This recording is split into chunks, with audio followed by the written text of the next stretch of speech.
Dear students and viewers, अस्सलाम वालेकुम। So students and viewers, I hope कि आप सब ठीक होंगे। तो जैसा कि आप सब जानते हैं कि फ्लूइड डायनेमिक्स के हमारे पास टॉपिक्स चल रहे हैं और जो आज का टॉपिक है वो हमारे पास इक्वेशन ऑफ कंटिन्यूटी है। तो प्रीवियस क्लास में हमने आपको बताया था फ्लूइड फ्लो के बारे में कि जो फ्लूइड का मोशन होता है वो किस तरह का होता है, वो हमने आपको बताया था। आज हम बात करेंगे उसी से आगे। और जैसे कि हमने आपको उस वीडियो में भी बताया था कि इसकी जो प्रैक्टिकल एप्लीकेशन है वो जो है हम इसके बाद वाले लेक्चर में पढ़ेंगे। तो आज जो है वो प्रैक्टिकल एप्लीकेशन का जो इंट्रोडक्शन है, यानी कि जो उसकी इक्वेशन है, वो हम जो है वो पढ़ेंगे, जिसे इक्वेशन ऑफ कंटिन्यूटी कहते हैं। इक्वेशन ऑफ कंटिन्यूटी जो है वो थोड़ा सा अजीब-ओ-गरीब टॉपिक है। लेकिन जो है, अगर आपने प्रीवियस वीडियोस देखी हुई हैं, प्रीवियस वीडियो के बारे में नो हाउ है आपको, और फ्लूइड का मोशन भी आपको पता है कि उसकी नेचर भी आपको पता है, उसका बिहेवियर भी आपको पता है कि किस तरह से होता है, तो आपको इक्वेशन ऑफ कंटिन्यूटी समझने में कोई मुश्किल नहीं होगी, कोई दिक्कत नहीं होगी। आसानी से आप जो है वो इक्वेशन ऑफ कंटिन्यूटी समझ सकते हैं। आज का हमारा topic equation of continuity start करने जा रहे हैं। स्टार्ट करने से पहले अगर आपने चैनल सब्सक्राइब नहीं किया तो चैनल को जरूर सब्सक्राइब करें और बेल आइकन पर भी जरूर क्लिक करें, और इस वीडियो को जो है वो अपने फ्रेंड सर्कल में जरूर शेयर करें, स्पेशली स्टूडेंट्स और वो व्यूवर्स जो ई कैट का जो है वो एग्जाम्स देंगे, इस मर्तबा नस्ट का एग्जाम्स देंगे। वो जो है उनके साथ ज़रूर इस वीडियो को शेयर करें, और जो व्यूवर्स जिनके फ्रेंड सर्कल में जो ई कैट का टेस्ट देंगे या फिर नस्ट का टेस्ट देंगे, सो वो जो है वो लाजमी इस वीडियो को उनके साथ ज़रूर शेयर करें। स्टूडेंट्स, इक्वेशन ऑफ कंटिन्यूटी को कंटिन्यूटी लॉ भी कहा जाता है फ्लूइड मोशन का। फ्लूइड मोशन की नेचर जो है ये हमने आपको बता दी थी कि जो है वो नेचर दो तरह की होती है। फ्लूइड की जो फ्लो की जो नेचर होती है वो दो तरह की होती है। एक हमारे पास लेमिनर फ्लो है, जिसको हम स्ट्रीमलाइन फ्लो भी कह सकते हैं और स्टेडी फ्लो भी कह सकते हैं, और दूसरा हमारे पास होता है टर्बुलेंट फ्लो।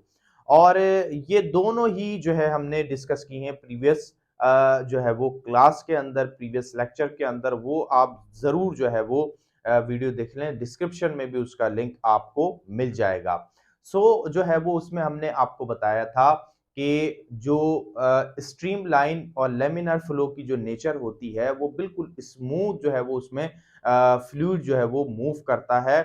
उसकी जो वेलोसिटी होती है जो फ्लूइड के पार्टिकल्स की, वो यूनिफॉर्म होती है, कांस्टेंट होती है, जबकि टर्बुलेंट फ्लो में इसका बिल्कुल डिफरेंट है। उसमें जो है वो रैंडम फ्लो होता है, और जो उसकी वेलोसिटी है वो भी चेंज होती है, प्रेशर और जो है वो दूसरे एस्पेक्ट में। इक्वेशन ऑफ कंटिन्यूटी जो है इसको हम लॉ ऑफ कंटिन्यूटी भी कह सकते हैं, फ्लूइड मोशन का या फ्लूइड फ्लो का। इसमें जो है वो नाम से जाहिर है एक कंटिन्यूटी की बात होगी, यानी कि जो फ्लूइड है ये ट्रैवल करेगा किसी जो है वो पाइप में, किसी जो है वो जगह से। जिस जगह से जो है वो फ्लूइड ट्रैवल करेगा उस जगह का एरिया जो है वो कुछ भी हो, उससे जो है वो फ्लूइड के फ्लो को जो है वो कोई गर्ज नहीं होता, वो जो है वो स्मूथली जो है वो फ्लो करता है। यही जो है ये बात जो है वो इक्वेशन ऑफ कंटिन्यूटी में है। कि इक्वेशन ऑफ कंटिन्यूटी हमें बताता है कि जो फ्लूइड का मोशन है वो जो है वो कंटिन्यू रहता है और स्मूथ जो है वो रहता है, चाहे जो फ्लो होने का जो एरिया है, यानी कि जिस जगह से फ्लूइड जो है वो फ्लो कर रहा है उसका एरिया जो है वो कुछ भी हो, जो फ्लो जो होता है फ्लूइड को सेम रहता है, वो जो है वो स्मूथ रहता है। अब जो है वो इसका स्टेटमेंट देखते हैं। When fluid is flowing through a pipe then its total mass at any instant and at any cross sectional area of pipe remains same. यानी कि इसका मतलब ये हुआ स्टूडेंट्स कि जो फ्लूइड जो है या फिर जो है वो वाटर फ्लो कर रहा हो अगर किसी पाइप में से, तो उसका एरिया, उस पाइप का एरिया कुछ भी हो, जो वाटर का फ्लो है ये जो है वो स्मूथ रहेगा। ये जो है इसका मास जो है वो सेम रहेगा, इसका मास चेंज नहीं होगा। फ्रेंड्स ये लॉ जो है या जो लॉ ऑफ कंटिन्यूटी है, ये बेस करता है law of conservation of mass के ऊपर। क्योंकि हम इसमें मास पढ़ेंगे, so mass law of conservation of mass जो है ये जो है यहाँ पर अप्लाई होता है। हमने कंजर्वेशन लॉ ऑफ फिजिक्स में बहुत सारे पढ़े हैं, conservation law of momentum, conservation law of energy. अब यहां पर जो है वो फ्लूइड डायनेमिक्स में कंजर्वेशन लॉ ऑफ मास भी आ गया। सो यहां पर जो है वो कंजर्वेशन लॉ ऑफ मास जो है वो ये जो है वो इसके ऊपर अप्लाई होगा इक्वेशन ऑफ कंटिन्यूटी पे। यहाँ पे डायग्राम आप देख सकते हैं, ये एक पाइप है, इसका जो है वो दो एंड है और दोनों एंड का जो एरिया है ये डिफरेंट है। यहाँ पे आप देख सकते हैं ये एरिया कम है और यहाँ पे आप देख सकते हैं एरिया ज्यादा है। यहां से लेट सपोज कि हम 100 ग्राम का जो वाटर है वो फ्लो करवाते हैं या कोई भी लिक्विड है वो फ्लो करवाते हैं। सो यहां से जब वो फ्लो होगा, मास जो है वो सेकंड एरिया पर पहुंचेगा, यानी कि एरिया 2 पर पहुंचेगा, तो इसका मास जो है वो सेम रहेगा, वेरी नहीं होगा। इसकी जो है वो स्पीड में तो वेरिएशन आ सकता है, यानी कि इसकी वेलोसिटी में तो चेंज आ सकता है, लेकिन इसका मास जो है वो सेम रहेगा। यहां पे आप देख सकते हैं, यहां पर जो है इसका मास जितना है वही जो है वो यहां से फ्लो होगा। यहां पर अगर इसकी वेलोसिटी ज्यादा है एरिया कम होने की वजह से, तो यहां पर इसकी वेलोसिटी जो है वो कम हो जाएगी, लेकिन एरिया ज्यादा होने की वजह से इसकी वेलोसिटी कम होगी। लेकिन जो टोटल मास होगा वो सेम होगा। और लॉ ऑफ कंजर्वेशन ऑफ मास में भी हम यही पढ़ते हैं कि जो टोटल मास होना चाहिए सिस्टम में किसी भी जो है वो मटेरियल का या किसी भी जो है वो मैटर का, वो जो है हमारे पास टोटल मास जो है वो सेम होना चाहिए। तो यहां पर भी जो है वो मोशन के दौरान जो है वो सेम मास फ्लो करेगा दोनों क्रॉस सेक्शनल एरिया में। इसी तरह से स्टूडेंट इसको हम दूसरे जो है वो एस्पेक्ट में भी ले सकते हैं। अगर वाटर जो है वो केनाल में फ्लो कर रहा है, समटाइम ऐसा होता है कि केनाल का कुछ जगह का एरिया जो है वो कम होता है और किसी जगह का ज्यादा होता है। सो जिस जगह एरिया कम है वहां से जितना मास फ्लो होगा, आगे जो ज्यादा एरिया होगा केनाल का, वहां पर भी उतना ही जो है वो मास वहां से भी फ्लो होगा। इसी तरह से इस जो इक्वेशन ऑफ कंटिन्यूटी है इसको हम किसी भी जो है वो जगह के लिए फ्लूइड मोशन के लिए जो है वो हम ले सकते हैं। आगे अब हम इसकी इक्वेशन की बात करते हैं, क्योंकि हमने इसमें जो है वो इक्वेशन बनानी है और इसको प्रूव करना है कि जो मास है वो सेम रहता है दोनों क्रॉस सेक्शनल एरिया का। और जो हमारे पास इक्वेशन ऑफ कंटिन्यूटी है वो हमने बनानी है और इसको भी प्रूव करना है कि अगर एरिया कम होगा तो वेलोसिटी ज्यादा होगी और अगर एरिया ज्यादा होगा तो वेलोसिटी कम होगी। अब हम यहाँ पर देखते हैं, हम जानते हैं जैसे कि डेंसिटी बराबर होती है मास पर यूनिट वॉल्यूम के। तो यहां से अगर हम मास को रीअरेंज करें तो मास जो है ये बराबर हो जाएगा डेंसिटी और वॉल्यूम के प्रोडक्ट के बराबर हो जाएगा। यहाँ पे हमने जो है वो अमाउंट ऑफ जो है वो मास लिया, इसलिए यहाँ पर जो है वो डेल्टा हमने साथ लगाया है। और यहाँ पर हम क्रॉस सेक्शनल एरिया ए की बात कर रहे हैं, तो स्टार्ट की बात कर रहे हैं हम, क्रॉस सेक्शनल एरिया जो स्मॉल है या फिर स्टार्टिंग जो एरिया है इसकी हम बात कर रहे हैं, लिहाजा इसके लिए हमने मास जो लिया है डेल्टा M1 लिया है। यहाँ पे डेल्टा M1 है।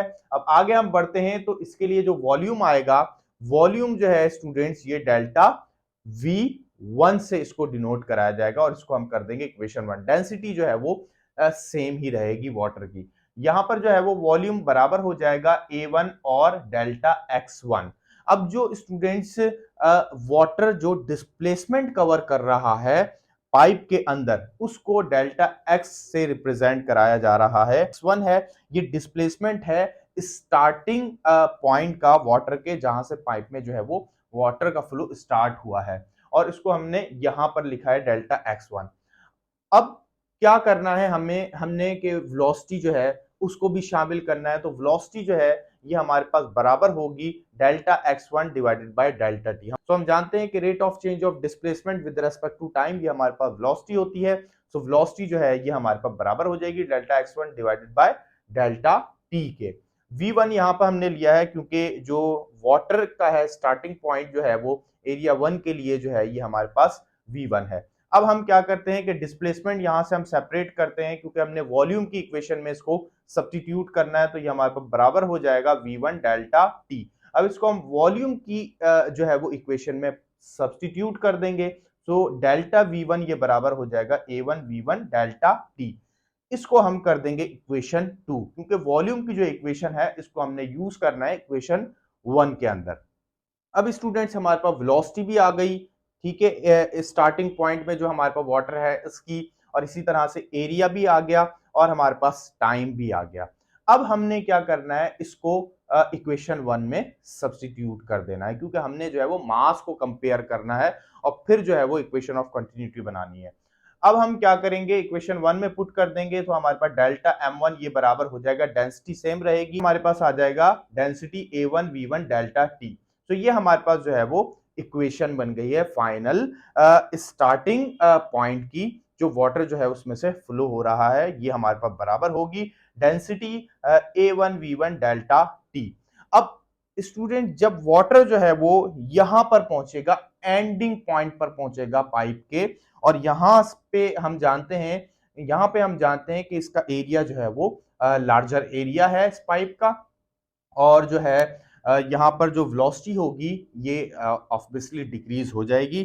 सो यहाँ के लिए अगर हम मास का जो फॉर्मूला बनाते हैं या फिर इसकी इक्वेशन बनाते हैं तो सेम इसी तरह की बनेगी, क्योंकि हम जानते हैं इसका मास जो है वाटर का ये चेंज नहीं होगा, ये सेम ही रहेगा। सो लिहाजा जो इक्वेशन हमने स्टार्टिंग पॉइंट की बनाई है वही इक्वेशन हमारे पास एंडिंग पॉइंट की बनेगी। बस हमारे पास जो कुछ वेरिएबल्स हैं उसमें हम क्या करेंगे कि डेल्टा M2 हो जाएगा हमारे पास, डेंसिटी A2 V2 और डेल्टा T हमारे पास जो है वो हम लिखेंगे, क्योंकि यहाँ पर हमारे पास स्टूडेंट्स डेल्टा M जो है ये मास एरिया 2 के लिए जो है वो मास है, सो लिहाजा 2 से हम इसको डिनोट कराएंगे। इसी तरह डेंसिटी तो सेम है, एरिया जो है हमारे पास 2 हो जाएगा, और वेलोसिटी यहाँ की चेंज हुई है सो लिहाजा V2 हो जाएगा, और टाइम हमारे पास जो है वो सेम है, लिहाजा डेल्टा टी हम यहाँ पर पुट कर देंगे। अब ये दो इक्वेशन जो है वो हमारे पास बन गई हैं, डेल्टा M1 और डेल्टा M2। अब डेल्टा M1 और डेल्टा M2 ये मास अलग अलग नहीं है, हमने पहले इक्वेशन में पढ़ लिया कि मास जो है वो सेम रहेगा, लिहाजा हमने क्या करना है, जब लेफ्ट हैंड साइड सेम होती है तो राइट हैंड साइड को कंपेयर कर लेते हैं। अब राइट हैंड साइड को हम कंपेयर करेंगे तो हमारे पास डेंसिटी डेंसिटी कॉमन है, इसको कैंसिल कर देंगे, ये हमारे पास जो है वो कट जाएगी। इसी तरह से डेल्टा टी भी हमारे पास कॉमन है, ये भी कैंसिल हो जाएगा, हमारे पास जो वैल्यू बचेगी A1 V1 ये बराबर होगी A2 V2 के। So this is the final equation of continuity law. So continuity law की ये फाइनल इक्वेशन है, A1 V1 is equal to A2 V2। So students ये इक्वेशन जो है वो हमें बता रही है कि जो प्रोडक्ट होगा वेलोसिटी और एरिया का, ये हमारे पास बराबर होगा रेट ऑफ वॉल्यूम फ्लो, यानी कि रेट ऑफ वॉल्यूम जो है यहां पर स्टार्टिंग पॉइंट पे, वही हमारे पास रेट ऑफ वॉल्यूम फ्लो होगा एंडिंग पॉइंट पे भी, यानी कि जो यहां का वॉल्यूम है वही जो है वो यहां का वॉल्यूम होगा सेम टाइम में, यानी कि जितने टाइम में यहां से वाटर फ्लो हो रहा है इतने ही टाइम में जो है वो यहां से जो है वो वाटर फ्लो होगा, ये जो है वो इस चीज को इंडिकेट कर रहा है। इसी तरह से स्टूडेंट्स दूसरा इसका स्टेटमेंट ये है कि जो वेलोसिटी है जो है वो फ्लूइड की, ये इनवर्सली प्रोपोर्शनल है area of cross sectional area के, यानी कि अगर जो है वो क्रॉस सेक्शनल एरिया हम कम करते हैं, जैसे कि यहाँ पे कम है तो यहाँ पे वेलोसिटी ज्यादा होगी, और यहाँ पे क्रॉस सेक्शनल एरिया जो है हमारे पास ज्यादा है तो हमारे पास जो है वो वेलोसिटी कम होगी। सो ये जो है इनवर्सली रिलेशन है। इसी तरह से स्टूडेंट्स ये हमने सिर्फ दो पॉइंट्स के लिए बनाया है, स्टार्टिंग और एंडिंग पॉइंट। अगर हमारे पास बहुत जो है वो लॉन्ग डिस्टेंस पे जो है वो वाटर फ्लो हो रहा है, सो हम उसके जो है वो नंबर ऑफ एरियाज जो है वो ले सकते हैं। नंबर ऑफ एरियाज के लिए जो इक्वेशन ऑफ कंटिन्यूटी जो है वो हम एन नंबर्स तक जो है वो बना सकते हैं। सो स्टूडेंट्स ये हमारे पास इक्वेशन ऑफ कंटिन्यूटी जो कि जो है वो इक्वेशन कंप्लीट हुई उसकी। आई होप कि ये आपको जो है वो समझ में आई होगी। इसमें कोई भी क्वेश्चन हो तो कमेंट सेक्शन में जो है वो ज़रूर पूछिएगा। अच्छा, इसी तरह से स्टूडेंट्स इसकी अब प्रैक्टिकल एप्लीकेशन जो है वो शुरू होगी। स्टूडेंट ये जो कंटिन्यूटी इक्वेशन है ये जो है ये आइडियल फ्लो के लिए है, ये हमारे पास प्रैक्टिकल फ्लो के लिए नहीं है, बल्कि ये आइडियल फ्लो के लिए है, क्योंकि इससे पहले वाले टॉपिक में भी हमने आपको बता दिया था कि आइडियल फ्लो जो है वो हम जो हमारी एप्लीकेशंस जो है उसमें हम यूज़ करते हैं और आइडियल फ्लो जो है उससे हम जो है वो उसकी जो एप्लीकेशन है उसको अंडरस्टैंड करते हैं। सो इक्वेशन ऑफ कंटिन्यूटी भी आइडियल फ्लो के लिए है, क्योंकि आइडियल फ्लो हमें बताती है कि जो फ्लो है लिक्विड का या जो है वो फ्लूइड का फ्लो है, ये हमारे पास जो है वो इनकम्प्रेसिबल होना चाहिए और जो है ये कांस्टेंट होना चाहिए, यानी कि स्ट्रीम लाइन होना चाहिए। ये पहले ही हमने आपको जो है वो इसमें कंडीशन बता दी कि जो इक्वेशन ऑफ कंटिन्यूटी के लिए जो फ्लो है ये जो है हमारे पास स्ट्रीम लाइन होना चाहिए, कांस्टेंट फ्लो होना चाहिए, इसी तरह से इनकम्प्रेसिबल फ्लूइड हो हमारे पास, जब जाके ये इक्वेशन ऑफ कंटिन्यूटी वैलिड होगी। क्योंकि अगर जो है वो हमारे पास कंप्रेसिबल फ्लूइड होगा तो फिर हमारे पास क्या होगा, जो कंडीशन है वो चेंज हो जाएगी, टर्बुलेंट फ्लो हो जाएगा और टर्बुलेंट फ्लो के लिए इक्वेशन ऑफ कंटिन्यूटी वैलिड नहीं रहेगी। सो ये स्टूडेंट्स जो है वो इसका complete concept equation of continuity का आई होप कि आपको समझ में आया होगा। इसमें कोई क्वेश्चन हो सेक्शन में जरूर करें। सो क्वेश्चन स्टूडेंट जरूर किया करें, सवाल पूछा करें, सवाल पूछने से जो है वो इल्म बढ़ता है। सो इस वीडियो को जो है वो लाइक ज़रूर करें और अपने फ्रेंड्स के साथ ज़रूर शेयर करें। तो मिलते हैं आपसे एक और वीडियो में, जब तक के लिए थैंक यू सो मच। अल्लाह हाफ़िज़।